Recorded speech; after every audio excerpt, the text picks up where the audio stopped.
Hey guys, this is Woodshop Junkies, and with 2022 coming to an end, I have decided to revamp my small single garage workshop for the new year. I've decided to retire 4 of my best known projects, or most well known projects, to make space for some exciting new improvements.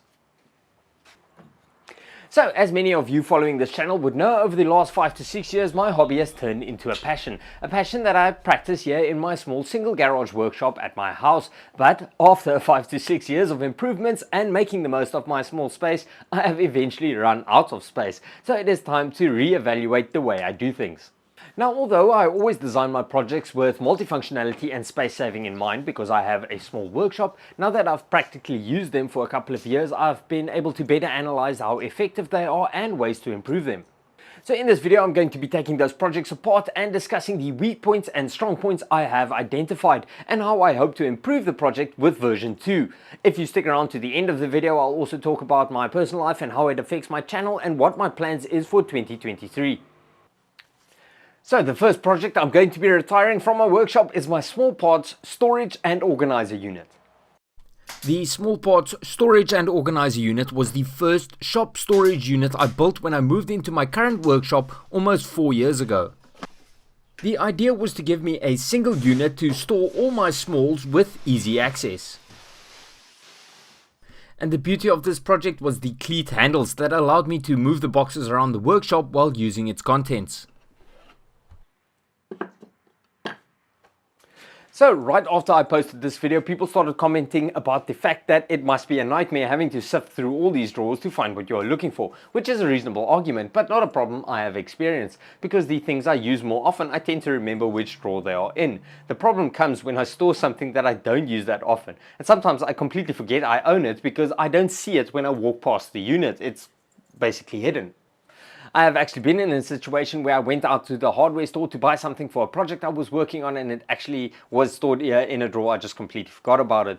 Now, as a quick fix solution, I thought about having a catalog and numbering the drawers that I can reference and see what's inside on the catalog, or even having stickers on the drawer. But at the end of the day, I think storing these bins in a way that would allow me to easily see what's inside would be the best solution. As an alternative solution, I could either have bins that have open and easy access to what's inside, and I'll be able to see what's inside. The downside is sawdust and dust will settle inside the bins. Alternatively, I can go for something similar but have transparent cutouts in the drawer faces, which will allow me to see what's inside. We shall see how I approach this project in the new year.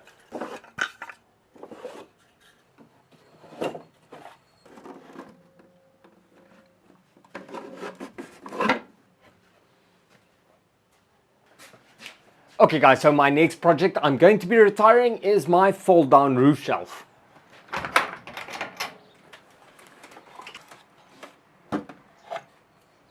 I designed the fold down roof shelf as a small workshop storage solution to store items that get used very rarely, and while they aren't being used, they take up valuable space. Things like my thickness planer bed extensions that became obsolete when the machine was installed into my workbench. But I don't want to get rid of these because I might want to sell the machine one day or use the machine in its original state.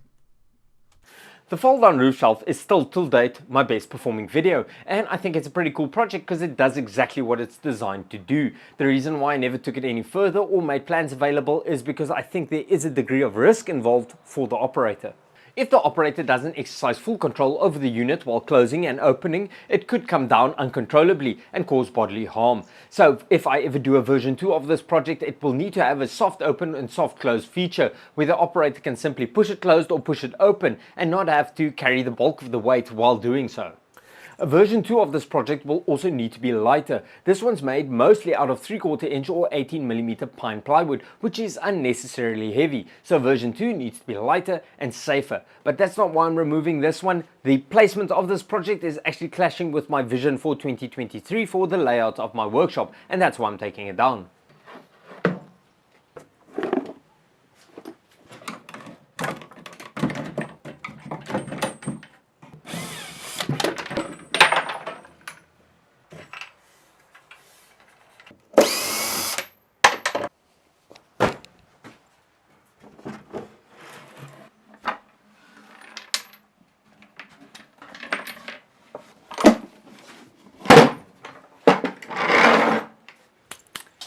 Okay, so the next project I'm going to be retiring is my height adjustable lumber rack. The height adjustable lumber rack was designed to give me a versatile storage option for my wood. When tiers aren't being used, they could be removed. There really isn't much to say about this project. The project did what it was designed to do. Okay, so my wall-mounted lumber rack really does do what it was designed to do. It gives me organized, easy access storage of my lumber. But in a small workshop like mine, every bit of wall space is precious. So I'm considering a design where I can shift the lumber storage from the wall to the overhead or in the roof. Yes, the wall-mounted storage has the advantage of being easily accessible, but the overhead storage will utilize a space in my workshop that I really am not using at this stage, and it frees up the wall, which is, as I said, precious.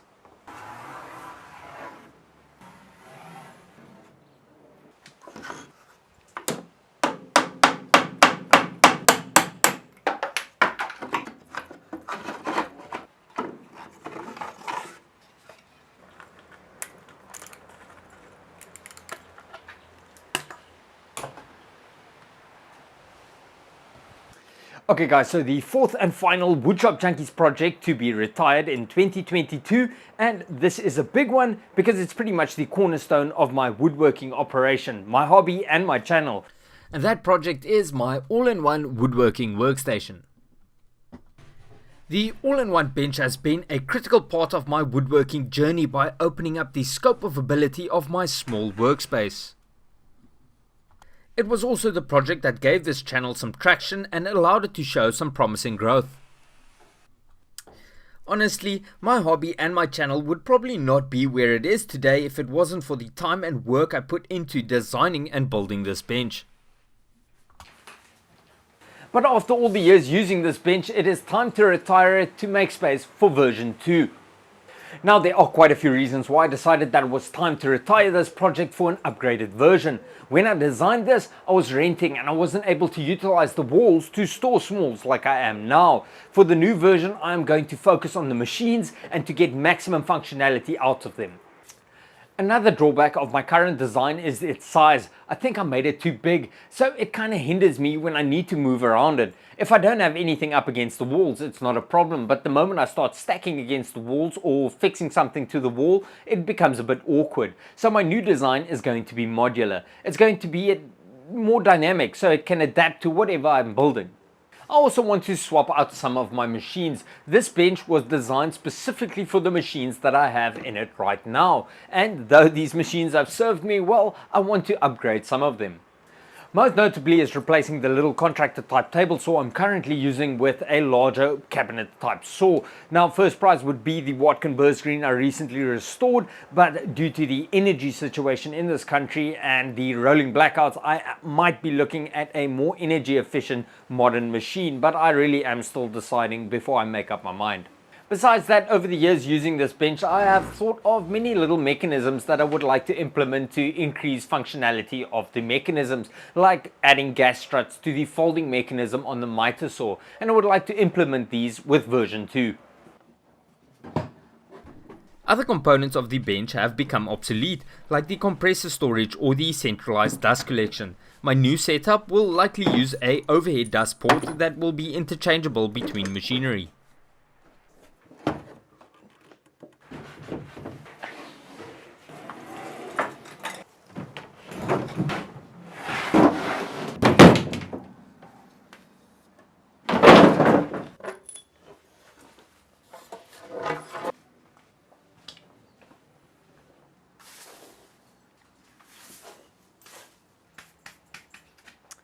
And that's it, ready for a fresh start in 2023, or almost ready at least. I'm going to have to use some of the salvage material to slap together some temporary storage and temporary workbenches, and I have a lot of cleaning up to do. But I can't wait to get dug into my new workshop layout, which will hopefully include my restored jointer, a bandsaw, and maybe even a lathe. Exactly how I'm going to fit everything in here, I'm not sure yet, but I'm sure I can make it work.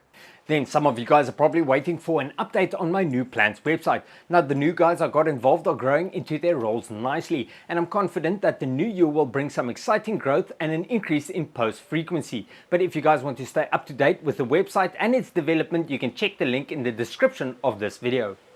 Then in my previous shop update, you guys may remember me mentioning that my wife and I are expecting our first. Well, 3.5 months ago he arrived. He's happy, he's healthy, and he's a lot of fun. So in the next few months you may see a few baby boy related projects on my channel. So let me know what you guys think about that. In 2023, I hope to continue growing my channel by making content that you guys want to see. You guys are an amazing community and your support has helped me to keep making videos even when life got really hectic. So if there's anything you guys want to see in the new year, or you have anything to add, drop it in the comment section down below. I would also like to take this moment to thank my channel sponsor for their continued support. You guys know who they are. And with that, we have come to the end of the final video for 2022. I will be back really soon in the new year with some new restorations, builds, shop improvements and plans. For now, however, thank you so much for watching. Thank you for your continued support. Until next time, cheers.